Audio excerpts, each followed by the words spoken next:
বাংলার চাষ ইউটিউব চ্যানেলে সবাইকে জানাই স্বাগত। আজকের ভিডিওতে আমি কতগুলো কীটনাশকের কথা বলবো আপনাদের, যেগুলো ব্যবহার করলে আপনাদের লঙ্কা গাছের পাতা কোঁকড়ানো রোগ থেকে আপনারা মুক্ত হতে পারবেন। আর যদি বেশি সমস্যা হয় তাহলে এই কীটনাশকগুলির মধ্যে দুটো একটা ঘুরিয়ে ব্যবহার করতে পারেন। সর্বপ্রথম লঙ্কা গাছের পাতা কোঁকড়ানোর কারণ সম্পর্কে আমরা জেনে নিই। এই রোগটি সাধারণত thrips, aphid, jassid, white fly বা সাদামাছি এগুলো লঙ্কা পাতা এবং ডাঁটার রস চুষে খায়। ফলস্বরূপ পাতা নৌকার মতো এবং উপরের দিকের পাতাগুলো কুঁকড়ে যায়। আর একটা কারণ হচ্ছে কিছু ক্ষেত্রে লঙ্কা গাছের পাতা উল্টানো নৌকার মতো উল্টো দিকে বা তলার দিকে কুঁকড়ে যায়। এগুলো মূলত হচ্ছে মাকড়ের আক্রমণ বা মাইটসের আক্রমণের জন্য। প্রথমে আমাদের কাজ হবে এই বিভিন্ন ধরনের চোষক পোকাগুলো বা রস চুষে খাওয়া পোকাগুলোকে যদি আমরা আগে থেকে প্রতিরোধ করতে পারি তাহলে কিন্তু এই সমস্যাটা আর আসবে না। যদি আপনারা মোটামুটি 7 দিন ছাড়া কীটনাশকগুলো ঘুরিয়ে ফিরিয়ে স্প্রে করতে পারেন তাহলে কিন্তু এই সমস্যাটা আর আসবে না।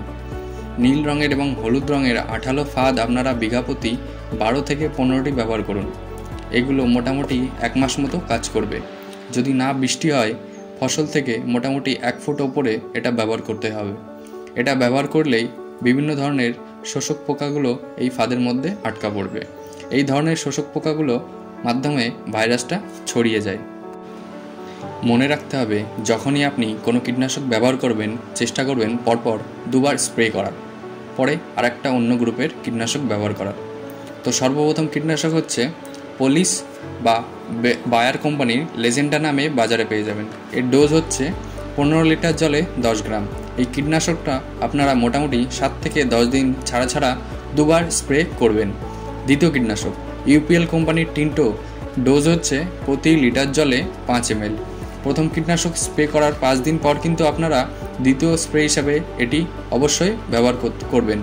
তৃতীয় কীটনাশক যেটা আপনারা সিনজেন্টা কোম্পানির ভলিউম টার্গো নামে বাজারে পেয়ে যাবেন। এর ডোজ হচ্ছে প্রতি 15 লিটার জলে 20 ml। চতুর্থ কীটনাশক যেটা বেস্ট অ্যাগ্রো লাইফ সায়েন্সের রোফেন নামে বাজারে পেয়ে যাবেন। এর ডোজ হচ্ছে প্রতি 15 লিটার জলে 25 ml। এই কীটনাশকগুলি ব্যবহার করলে আশা করি আপনি আপনার লঙ্কা গাছের পাতা কোঁকড়ানো রোগ থেকে খুব সহজেই মুক্ত হতে পারবেন।